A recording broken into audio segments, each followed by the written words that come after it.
later, and he went home to be with Jesus. And yeah, so Strong enough. Hey there, we're Justin and Kim, and Joy FM is turning 20 years old, and we're talking to some of our favorite Joy FM artists from over the past 20 years. Today we are hanging out with Mr. Matthew West. Woo! How are you, sir?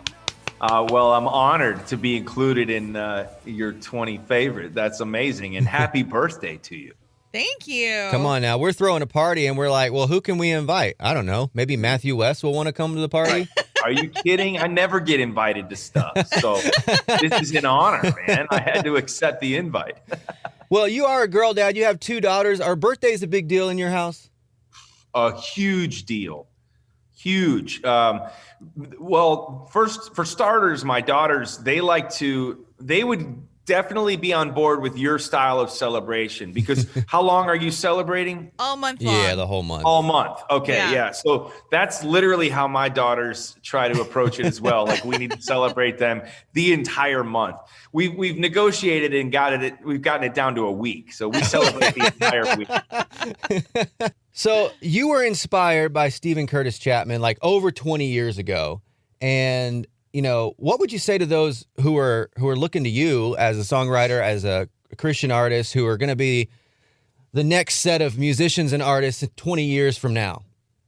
That's a great question, Justin. You know, it's funny. I will tell you, I went and I told Stephen Curtis Chapman, I was like, man, you don't even know, like, I used to listen to you when I was a kid. And I will say to anybody who's going to come and tell me that, you know, that my music impacted them when they were a kid, just be careful how you word it, because Stephen Curtis was like, he's like, dude, you're making, and Toby Mac said the same thing. You're like, dude, you're kind of making me feel old. You know what I mean? So like, I had to make sure that I didn't say like when I was a kid. When I was 4. But you know, in all seriousness, every time I see Stephen Curtis Chapman, I have to stop myself from telling him the story of how God spoke to me through his music. And one time I told him, and he goes, yeah, man, you've told me that like 5 times. But that's how much it meant to me. And the reason I tell you guys that story is because the thought that somebody is listening to your station and the Lord speaking to them through my music is something that I think about every time I pick up my guitar to write a song. And what I mean by that is I take great responsibility to that. And so if there's somebody out there who's even like an up and coming artist who comes and tells me that my music helped inspire them to go into music, I think that is such an honor. And I'm passionate not just about music, but what Toby Mac has always called Jesus music. And I know Joy FM is too. And so my prayer is that there is some kid out there listening to Joy FM who has a gift for music and maybe is inspired by my music or any of the artists that you guys play. And they make the decision to not only use their gifts and go into music, but most importantly, to use their gifts for God and sing about the God who can change a life. And that's why I'm in this. Like, you know, Mark Hall and I sing a song about being a nobody. And that's literally our mission and our heartbeat, is not that some kid remembers Matthew West or Casting Crowns, but that maybe they grow up and go, you know what? I want to impact culture for Jesus, not for me. And so if there's some kid out there, the other thing I would say to that kid is like, hey, man, don't kick me out of a job too soon. All right? I still got some music to make. You got plenty of years left. Yeah, I Don't think worry. you're doing all right. So you have a huge catalog of songs. So over the past 20 years or so, what is maybe 1 or 2 songs that have been the most special for you personally? Of your songs? I have a huge catalog of songs, and then I have a much smaller catalog of good ones.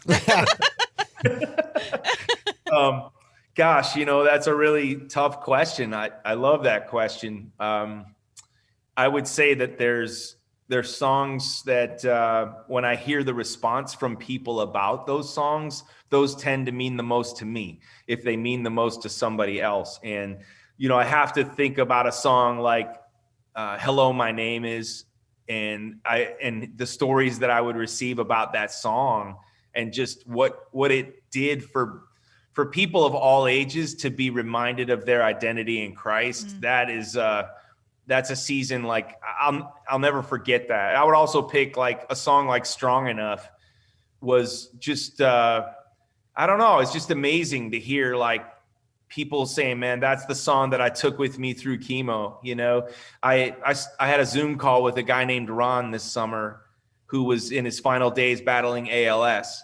Wow. And he was in Houston and he wanted to talk to me. And I was like, this guy's like literally in his final days. And of all people, he came to my ministry that my dad and I have. And he's like, could I have 10 minutes with Matthew? And I'm like, are you kidding? Absolutely. Wow. And we got on a Zoom call and his nurses were around him. And he told me that he had his nurses play Strong Enough every single day. Wow. And I start crying right now just telling you this story because Ron, I got a call a couple weeks later and he went home to be with Jesus. And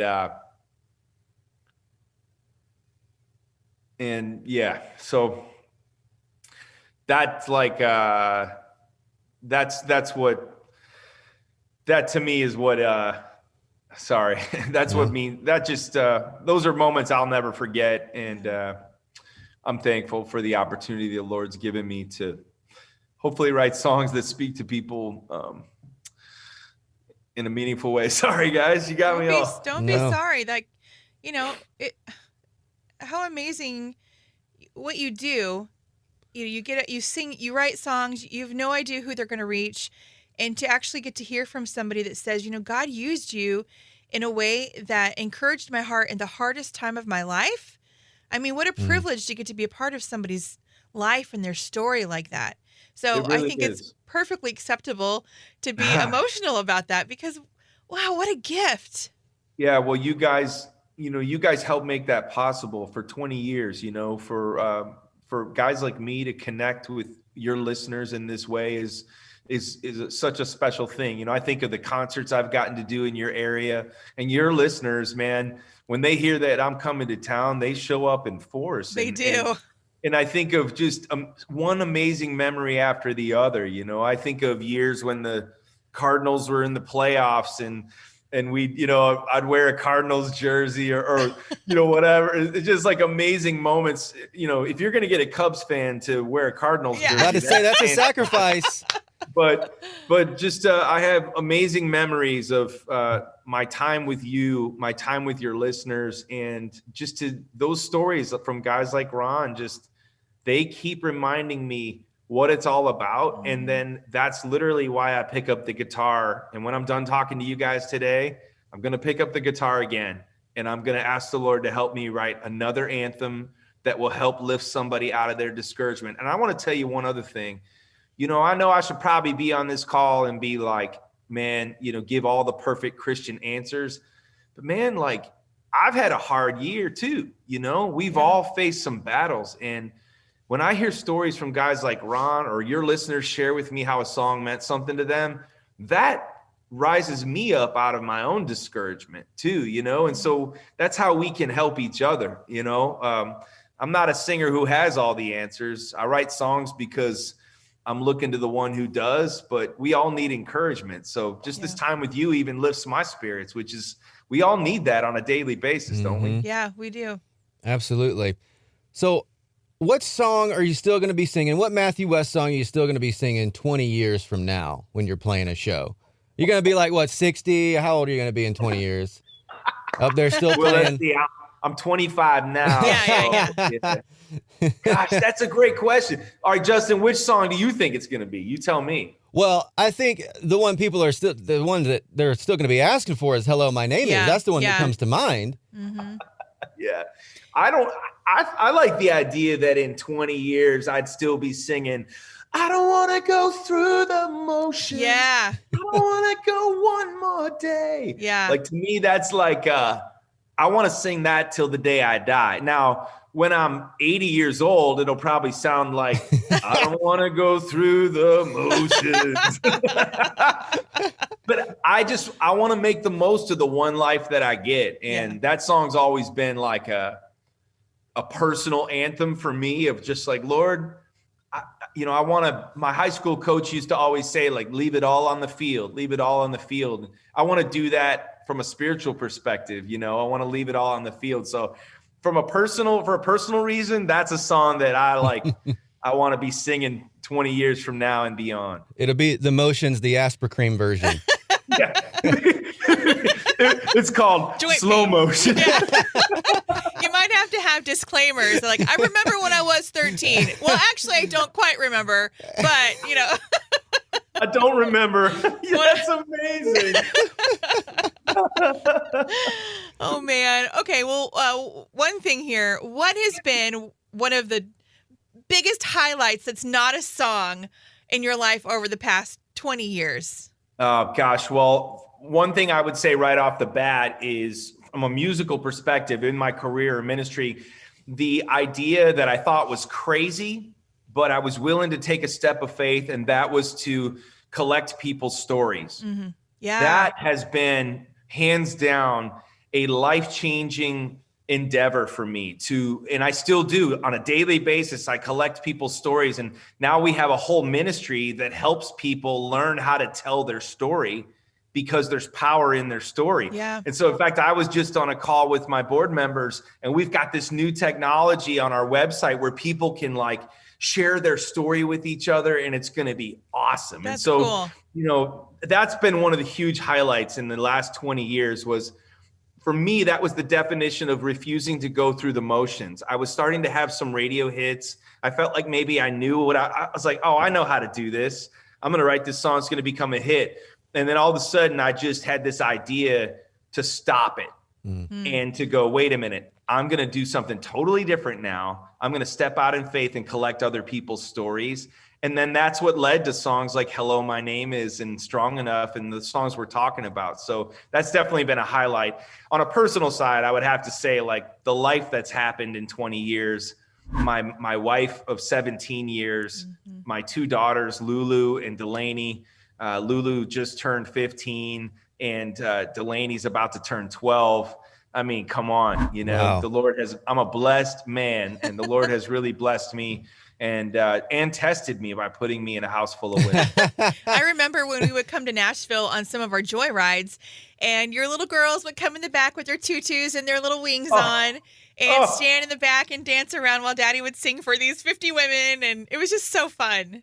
Yeah, those days, man, it's they always say, like, don't blink, but man, these days I understand why they say that, because now my oldest just got her permit, and she won't let me paint her nails, and I give them hugs, and they they're like, Dad, come on, you're embarrassing me. So it's a different phase of life right now, but I'm still learning how to be a good dad and a good husband. But man, I've been so blessed. I don't know what I would have done this year without the support of my wife and my daughters. And your oldest, I see, is playing guitar. She's joined you on stage every now and then. Yeah. Is she going to be following in Dad's footsteps? Are you encouraging that? I'm not encouraging it, no, but they're both really talented singers. They don't really show a ton of interest in it. I have to force them to take their lessons and practice. They play the ukulele, and my oldest is starting to play the guitar. But, when I start to listen in their bedroom and I hear them picking it up on their own, that's cool. I've never been like forcing them to do lessons and stuff, but we're doing a virtual concert pretty soon. And my daughter's going to do a duet with me. Nice. So that's fun. But who knows what they're going to get into. My oldest daughter, she loves all things ocean. And so I'm like, what do you want to do with your life? She's like, I want to travel the world and be a underwater photographer. And she wants to swim with sharks. And I'm like, I don't think she's my kid. I really don't. I want to stay very far away from sharks. Yeah. You thought playing music was a big risk. Instead, she's jumping in with sharks. Yeah. Yeah, I was like, I swim with the sharks every day in the music industry, but she literally wants to get in the water with them and take their picture. That's amazing. Selfie. Yeah. Okay, so, we're called Joy FM. What is something in your life that brings you joy? It can be serious. It can be funny. What is that for you? Okay, well, that's a great question. So first, just so I don't get in trouble with my family or your listeners, my first answer is going to be the people we just talked about, my wife and my daughter. And then second, I'm going to grab something. So hang tight, okay? Ooh. Looks like he's in his kitchen, by the way. No, I think so. It's very Or maybe nice. his bathroom. I like that backsplash. Oh, no, there's a dishwasher. It's not the bathroom. Oh, it's Nick. So Nick, don't be sweet. shy. Aw. This guy brings me joy. Yeah. He's so much fun. Nick, we call him Nick because we got him on Christmas Eve. Aw. And he's a good boy. What a and I'm his sweetie. person. So he follows me. Don't lick me. So every day, so I'm in my studio right now, which is behind my house. And so every morning when I take my kids to school and then I come back and I come out to the studio to make my morning coffee and read my Bible and prepare for the day, Nick follows me everywhere I go. Aw. Wow. And he sleeps in the studio next to me. So a lot of times, like when I'm cutting my vocals, he's right in the vocal booth sleeping on his bed. So if you ever hear like a snort or something, it's because Nick decided to join me. That is so great. What kind of dog is he? He's a Havanese. Okay. Havanese. Yeah, and I never even knew what that was, but it's like a purebred dog from like I think they're from Cuba or something, but he's from like Missouri. That's a great place to be. Yes, I agree. Very sweet. Probably a Cards fan then. Yeah. Yeah. Can you say happy birthday? No, we're working on his words, but Matthew, you're an absolute delight. Thanks for joining us. Thanks for helping us celebrate 20 years of Joy FM here in St. Louis. And thanks for bringing Nick along for the ride, too. are you kidding? I wouldn't miss it for the world. I love you guys, and you guys are doing great work. God bless you, man. Matthew.